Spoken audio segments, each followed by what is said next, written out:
Olá, querido amigo, querida amiga, é sempre uma honra tê-la do outro lado nos acompanhando enquanto partilhamos mensagem de salvação.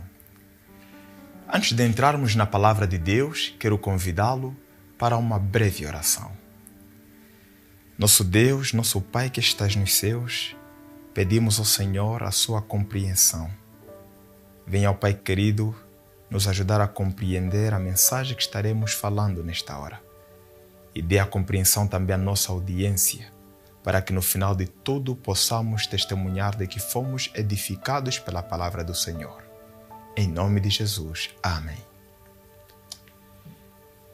Existe na mitologia grega um conto que diz o seguinte: certo dia, a mentira e a verdade foram tomar banho. Posto perante as águas, ambas mergulharam. Mas acontece que a mentira saiu tão rápido das águas que, posto na margem, vestiu-se com as roupas da verdade e foi correndo para a cidade. A verdade, ao sair das águas, percebe que a sua roupa foi tirada pela mentira. Então a verdade decidiu ir para o bairro, ir para a aldeia, mas de maneira nua. Posto na aldeia, o que acontece? As pessoas começaram a acreditar na mentira vestida com a roupa da verdade do que na verdade que estava nua e crua. Nesta noite, eu quero convidar a sua atenção para um texto muito familiar da Bíblia e nós estaremos falando num tema importante que é a verdade sobre o sábado. E eu quero convidar a sua atenção para Gênesis capítulo 2, o versículo 1 ao versículo 3. Diz a palavra do Senhor: assim os céus e a terra e todo o seu exército foram acabados.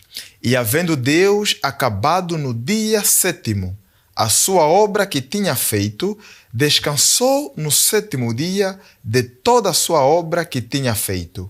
E abençoou Deus o dia sétimo e santificou, porque dele descansou de toda a sua obra que Deus criara e fizera. Que Deus adicione bênçãos à leitura da sua palavra. Querido, o capítulo 1 de Gênesis nos apresenta quem criou o universo. Por isso é que em 31 versículos o nome de Deus aparece 30 vezes. No capítulo 2, não é mais sobre quem criou, mas sim como as coisas foram criadas. E Moisés, ao escrever Gênesis, ele apresenta o processo da criação e no capítulo 2, bem no início, ele diz que no sétimo dia, após Deus ter terminado a sua obra, 3 coisas Deus fez. E ele diz no versículo número 2 que Deus descansou. No versículo número 3 diz que Deus santificou e Deus abençoou. Deus descansou, abençoou e santificou o dia sétimo. Antes do pecado, porque se formos a perceber, o pecado origina no capítulo 3 de Gênesis. Em outras palavras, Deus deu o sábado para o homem antes que o pecado entrasse no mundo. O que eu estou querendo dizer é que qualquer outro dia que o homem escolhe como dia de adoração, que não seja o sábado, dia do Senhor, já não é um dia estabelecido por Deus enquanto que o mundo era perfeito. É um dia que o homem escolhe, dia que vem depois de Gênesis 3, e poderia aqui dizer que é dia de escolha de adoração como resultado do pecado. Porque no mundo perfeito, no ambiente perfeito, com um povo perfeito, o dia que Deus deu ao homem como dia verdadeiro de descanso é o dia sétimo da semana, o dia de sábado.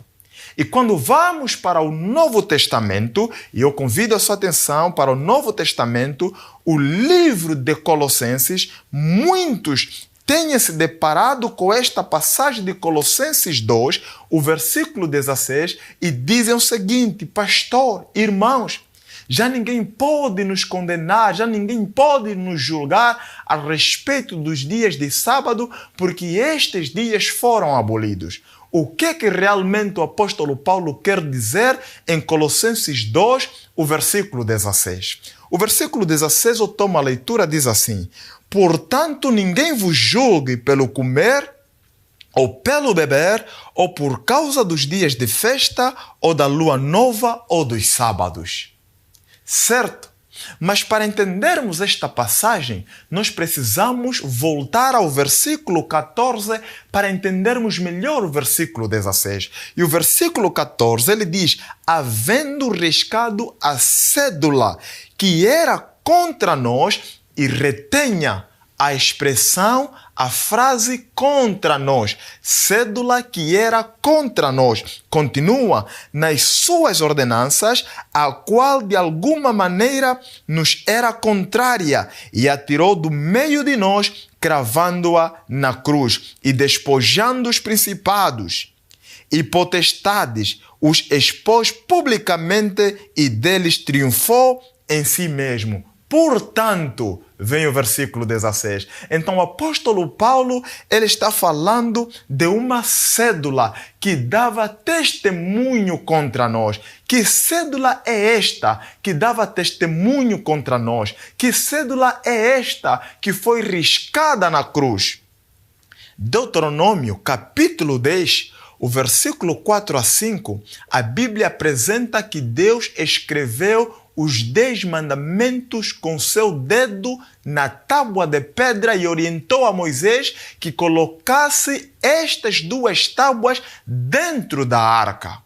E Deuteronômio, capítulo 31, o versículo 24 a 26, Moisés escreve também leis em livros, e estas leis escritas por Moisés são as leis que, se lermos Deuteronômio, capítulo 31, versículo 24 a 26, diz Moisés que estas leis, elas servem como testemunha contra o ser humano, contra Israel, contra o povo de Deus. Estas leis escritas por Moisés, elas não foram colocadas dentro da arca, mas sim ao lado da arca. Então nós temos 2 leis aqui na Bíblia. Leis em Deuteronômio 10, colocadas dentro da arca, e leis em Deuteronômio 31, colocados ao lado da arca. Estas leis ao lado da arca são as leis que davam testemunho contra nós,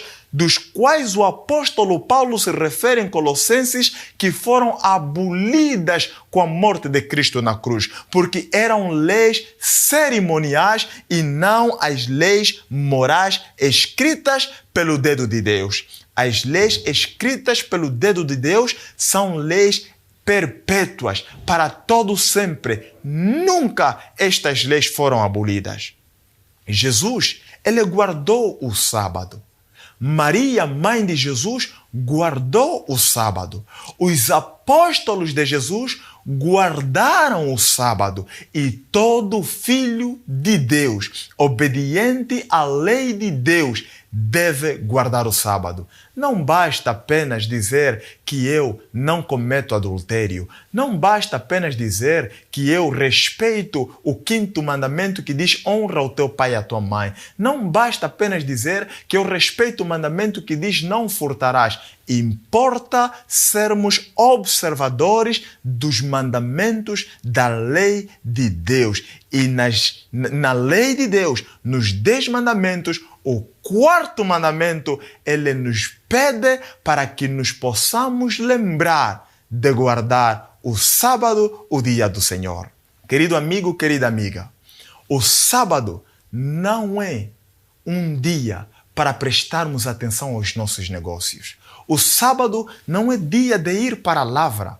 O sábado não é dia de ir para a empresa. O sábado não é dia para ver as contas bancárias dos nossos negócios. O sábado não pertence ao governo. O sábado não pertence à empresa. O sábado pertence a Deus. E Deus deu ao homem como um dia de memorial, um dia como presente para que possamos repousar na sua presença. Deus nos convida a sermos obedientes à sua lei.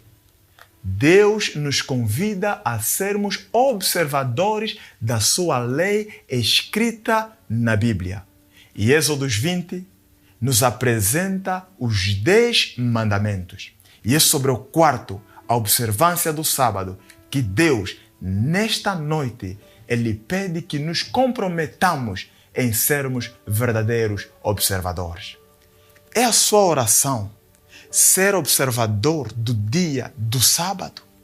É a sua oração guardar este dia que não pertence a outro ser, mas que pertence a Deus? É a sua oração seres um guardador da lei de Deus? Eu acredito que sim. Não adore a Deus no outro dia, porque é de linhagem familiar.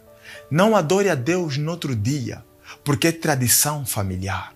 Adore a Deus no dia em que Ele nos convida, nos chama, estabeleceu como sinal para adoração entre a criatura e o Criador. Eu lhe digo, eu lhe garanto, que se te tornares um verdadeiro observador do sábado, irás de testemunhar bênçãos maravilhosas em sua vida. Você deseja ser observador da lei de Deus? Você deseja passar a guardar o sábado de maneira fiel? Eu lhe convido para uma breve oração, de maneira que possamos firmar a nossa decisão no trono de Jesus. Curve a fronte e vamos orar. Nosso Deus, nosso Pai, obrigado pela verdade a respeito do sábado. Querido Deus, te pedimos que ao tomarmos a decisão de guardar o dia de sábado fielmente, dê-nos força, Senhor. Força para que possamos nos manter fiéis na observância da sua lei. Podemos, ó Senhor, com esta decisão perder amigos. Podemos com essa decisão perder familiares.